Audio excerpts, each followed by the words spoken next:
नमस्कार दोस्तों,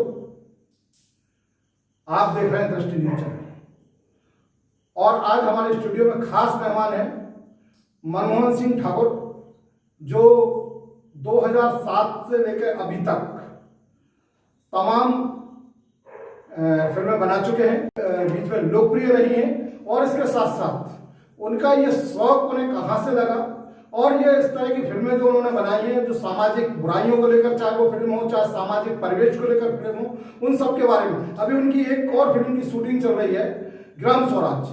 ग्राम स्वराज के बारे में उन्होंने क्या सोचा है और ग्राम स्वराज बनाने के पीछे उनकी क्या थीम है। नमस्कार भाई साहब, बहुत बहुत धन्यवाद दृष्टि न्यूज का। तो मेरी जो ग्राम स्वराज की थीम है, चूंकि हम सब गांव से बिलोंग करते हैं और देश की 80% आबादी गांव पर डिपेंड करती है, तो कहीं ना कहीं हमको गांव की ओर वापस जाना होगा और गांव के अंदर जो समस्या है उनको जानना होगा। आज सरकार बहुत सारी सरकारी योजना, जन कल्याणकारी योजनाएं बिना भेदभाव के पूरी पारदर्शिता के साथ चला रही है, लेकिन कहीं ना कहीं लोगों की जागरूकता की कमी से वो योजनाओं का फायदा नहीं उठा पाते और वो चक्कर काटते रहते हैं। तो एक प्रकार से इसमें यह दिखाया गया है कि शासन प्रशासन का जमीन के लोगों के बीच में आदान प्रदान कैसे हो सकता है और कैसे गांव के युवा मिलके अपनी समस्याओं को लोगों के बीच में रख के एक गांव की चौपाल लगाकर ग्राम सभा करके बड़े अधिकारियों तक अपनी बात पहुंचा सकते हैं और अपने गांव के विकास में अहम भूमिका निभा सकते हैं। क्योंकि हमारा देश युवाओं का देश है। आज शिक्षा, राजनीति, चिकित्सा, पॉलिटिक्स, हर क्षेत्र में युवा कुछ ना कुछ कर रहा है, लेकिन आज जरूरत है युवा को मिलकर अपनी प्रतिनिधित्व क्षमता को आगे बढ़ाने का। उसी उद्देश्य को लेकर ये फिल्म। एक शहर में रहने वाला पढ़ा लिखा नौजवान और वो बहुत खुश था, लेकिन उसने गांव की तरफ आकर रुख किया, ऐसा किया आपकी फिल्म में, और उसने उस गांव को जो है किस तरह से विकास के रास्ते पर ले जाना, और उसमें चाहे वो ब्यूरोक्रेट्स हो, चाहे जो है वो पंचायती प्रशासन हो या पंचायती राज्य की बात कही जाए, चाहे वो सरपंच हो, जिला प्रशासन, जनपद हो और ग्रामीण लोग हों, उन सबके बीच का जो तालमेल आपने इस फिल्म में बिठाना है, ये निश्चित रूप से एक नई चुनौती से कम नहीं है।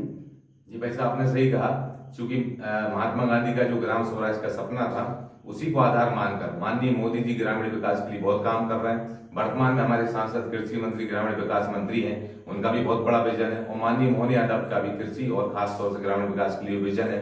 उसके साथ साथ हम कैसे कहीं ना कहीं छोटी छोटी चीजों में हमारे ट्रांसपेरेंसी की वजह से या हमारी जागरूकता की कमी की वजह से हम उन योजनाओं को अमल में नहीं ला पा रहे हैं। तो इसी विकास को लेकर एक प्रकार से हम सकारात्मक पहल कर रहे हैं, जो कि एक पॉजिटिव संदेश के साथ, बिना किसी नेगेटिव इम्पैक्ट के साथ कहीं ना कहीं लोगों के बीच में जाए। उसी उद्देश्य को लेकर ये फिल्म का निर्माण हो रहा है।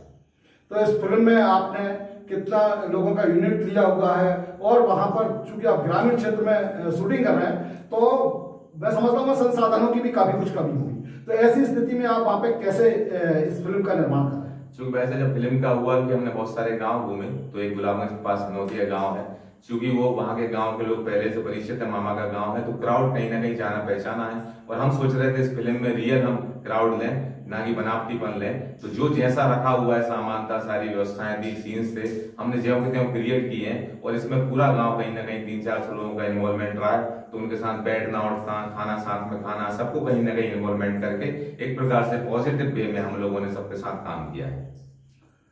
निश्चित रूप से आपने ग्रामीण क्षेत्र में जाकर ओरिजिनल सीनों को फिल्माने की कोशिश की है और बिल्कुल ठेठ गांव के लोगों के साथ मिलके उनकी समस्या जानना और उनको आने वाली ग्राम स्वराज्य में क्या क्या परेशानियां हैं, उनके लिए वादे बहुत होते हैं, उनके लिए योजनाओं के सपने बहुत दिखाए जाते हैं और उनके लिए योजनाएं बनाई भी जाती हैं, लेकिन जमीन पर उतरते उतरते वो तमाम योजनाएं जो दम तोड़ती हैं, उनके कोई सीन आपने इसमें डाले हैं क्या? हाँ, उसमें हमने कुछ सीन्स ऐसे फिल्माया कि जो जिनसे कहीं ना कहीं लोगों के साथ कुछ प्रॉब्लम्स भी क्रिएट होती हैं, लेकिन एक इमोशंस के साथ। जो हमारा गांव कृषि प्रधान देश है और चूंकि हम कहीं ना कहीं विरासत से सनातनी संस्कृति को, प्रकृति को संरक्षण में साथ लेके चल रहे हैं, सारे इम्पैक्ट हमने डालने की कोशिश की है। और ये फिल्म मुझे लगता है कि सबको बहुत पसंद आएगी और कहीं ना कहीं हम ग्राम की ओर वापस जाएंगे, उन्नत हम ग्राम विकसित कर पाएंगे। तो ये थे ग्राम स्वराज के निर्माता और निर्देशक, और इन्होंने चूंकि बिल्कुल बड़ी बड़ी फिल्में बनी हैं, पंचायत बनी है, दूसरी बनी है, जिनमें गांव की स्थिति को दिखाने की कोशिश की है, लेकिन उसमें कहीं ना कहीं फिल्मांकन रहा है। लेकिन इनकी फिल्म में फिल्मांकन तो है, लेकिन बिल्कुल ओरिजिनल फिल्मांकन है, ओरिजिनल लोग हैं, ओरिजिनल ग्रामीण लोग हैं और उनकी समस्याएं भी ओरिजिनल है। और उनमें अधिकारियों से कैसे क्या वार्तालाप होती है, कैसे काम कराए जाते हैं, कैसे काम होते हैं, उन सबको इन्होंने दिखाने की कोशिश की है। इससे ये समझ सकते हैं कि ये जमीन के लोगों के लिए फिल्म के माध्यम से एक सीधा सीधा संदेश है। दृष्टि न्यूज के लिए यशपाल यादव।